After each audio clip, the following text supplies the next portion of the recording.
What's up, YouTube? So for some time now, Google has been making their own branded devices, whether it comes in the form of Nexus devices or in more recent times, the Pixel series lineup. However, I'll be honest, Google hasn't quite found an identity for themselves. The Pixel phones definitely are Google's phones, but they don't really stand out as the Google phone. That is until now. Introducing the Pixel 6 Pro and of course the Pixel 6 in general, I feel like these are the first true pure blood Google phones, and for good reason. They really have set an identity, which is exactly why in today's video we're gonna see what makes the Pixel 6 Pro such a fantastic phone, why it's getting so much praise, where Google got it right, what can be improved or done better, and ultimately answer the question of whether or not this is the right phone for you. As always, if you enjoy the content, hit that like button, sub to my channel. Thanks for watching, let's get started.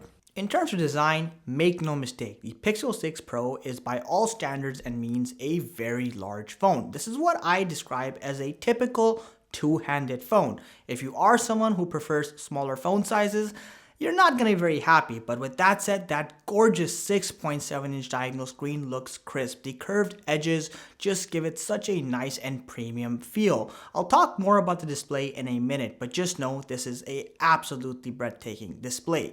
When you get to the side of the phone, it's all stainless steel, baby, that's right, and you'll notice on one side you have the SIM tray itself, on the other side you have the volume rocker, as well as a multi-function power button. On the top side you do have a bit of an odd design choice here. The stainless steel kind of ends and goes into this white pattern or design, if you will. I think it looks really weird, to be honest. It's kind of out of tone compared to the rest of the phone. I know the antenna's hosted there, but it is what it is.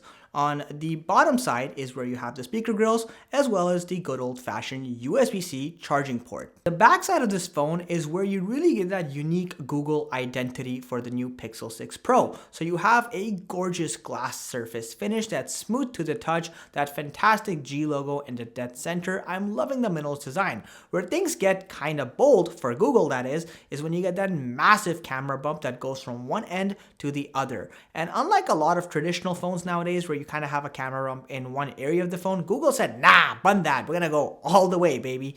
And here's the thing, I personally think it looks nice. Its bold design may turn some users away from it, but it hosts basically all the cameras, sensors, as well as the flashlight, and I really think it gives this phone a unique look that, again, defines it as the Pixel phone. And if you're looking at some guy walking across the street with a phone, you'll know that's the Pixel 6 Pro. The display on the Pixel 6 Pro is an absolute work of art. So you have a 6.7-inch screen here. It's worth noting this is a QHD plus resolution display, meaning you roughly get about 512 pixels per inch. Everything looks sharp, defined, and clear and crisp as you'd expect it to. The curves complement the display itself. Great experience. It's also worth noting you do have a adaptive 120Hz refresh rate here, meaning when the occasion calls for it, the refresh rate can go all the way up to 120 Hz, but when there's no motion or activity, it can drop to as little as 10 Hz, which means battery life savings.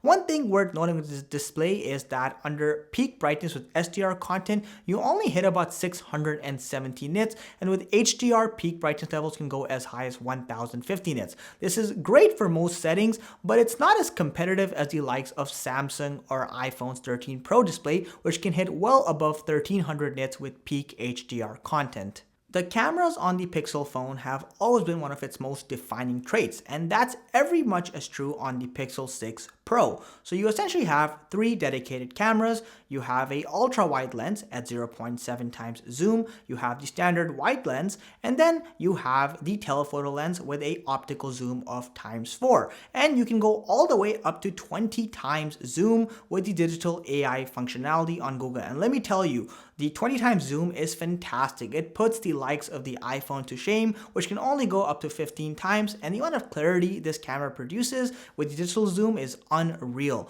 Generally speaking, photos are very nice on the Pixel 6 Pro. It has a more neutral tone compared to the likes of Samsung, for example, and colors may appear more dull, but at the same time, you could argue they're more lifelike. They're closer to, what you'd experience in real life, and it's a very good experience, and the amount of detail in each picture is just jaw-dropping. Great job as always over there. It's also worth noting you have a bunch of additional features. The one that appeals to me the most and a lot of other people is Magic Eraser. Basically, this is like having a particular Photoshop feature right in your pocket. So what I mean is that Magic Eraser allows you to actually remove any object or person for that matter that you don't want in your pictures. If you've ever taken those shots where you're like, I wish I could just get this out of here, well, go onto the Magic Eraser functionality after you've taken a picture and poof, you can remove it. Now Google's AI does search automatically to see what counts as a foreign object, but you can also manually scrub things out. Depending on how complex the picture is in terms of the textures, the lightings, the colors, the job it'll do will vary greatly. So it's not going to be Photoshop level perfect, but it's definitely, really good considering this is supposed to be an intuitive on-the-spot feature. You also have additional features like long exposure and action pan. Although I'm not going to go into too much detail, these essentially are just a bunch of cool, if not somewhat gimmicky functionalities that you can definitely use when you're playing around with the camera. Unfortunately, the Pixel 6 Pro isn't as stunning in the video department. So it has all the modern capabilities of a flagship level phone. It captures 1080p and 4K footage with all the way up to 60 frames per second. However, the overall quality of the footage is somewhat questionable. During bright light settings, it does great. Everything looks nice and the dynamic range is healthy. The white balances are great, but when you start getting into mid and low light settings, the camera just doesn't shine as much. I found that there is the occasional noise in some videos, and also the white balancing is questionable here. Overall, the Pixel 6 Pro definitely isn't as good as Samsung's Galaxy series of phones, and it falls far behind Apple's iPhone lineup when it comes to video quality. Also, the actual app on the Pixel 6 Pro still isn't as smooth as I was hoping, given that this is stock Android. But overall, again, for all your TikTok, Snapchat, and Instagram needs, this is a fantastic camera and it'll get by just fine. From a performance perspective, Google's Pixel 6 Pro does a fantastic job. The Tensor core chip is nothing to scoff at. So it's Google's first self-developed processor, and it shows because this thing really does handle hardware and software integration in a respectful and graceful way. Everything from day-to-day tasks like browsing the web, checking out some articles, or going onto your social media platform will feel crystal smooth. But not just that, start doing more demanding activities like gaming or even, let's say, video editing on your phone, and again, this chip handles it like a champ. There's no visible lag or delay, it just does everything great. And of course, having a generous 12 gigabytes of RAM definitely helps improve those use cases. Now with that said, it's worth noting you do get stock Android here, which is of course my favorite thing, and Android 12 is a fantastic operating system. Using it the way Google intended it without all the excessive bloatware that a lot of other companies add just really makes the Tensor chip that much more better, and I do believe honestly as time goes on we'll get more optimization by developers for the Tensor chip, which will ultimately result in even better performance. As far as sound quality goes, the Pixel 6 Pro is what I consider to be an average set of speakers. So it is a stereo speaker setup, but I do find the bottom firing speakers are way more louder than the top side one, which kind of results in a bit of uneven sound. Have a quick listen for yourself.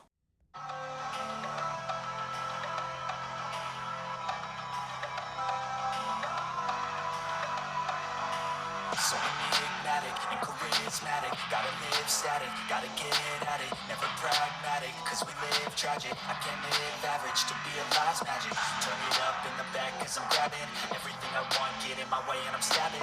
I'll be moving crowds till I'm 6 feet napping. They need another fix, hooked on like an addict. I got my eyes on the prize and it's changing lives. I wanna live till I die, make a difference right. I wanna give. In terms of battery life, you do have a relatively massive 5000 milliamp battery on here. And while the Pixel 6 Pro isn't going to break any records for battery life and it still falls somewhat behind some of the other devices in the competition out there, it's definitely all-day battery life by all standards. So if you have moderate users like me where you go on social media several times a day, watch YouTube using the device's built-in speaker, or you do the occasional gaming, you're definitely going to have battery life at the end of the day. In my case, I usually end the day with with about 25 to 20% battery remaining. And again, this is more than sufficient. And did I mention fast charging is totally available on this device? You can charge 50% in just 30 minutes. Unfortunately, you will have to dish out a little bit of extra cash because the fast charger is not included in the box. The phone also supports wireless charging. Also, you do have Wi-Fi 6E on board for speedy Wi-Fi connections.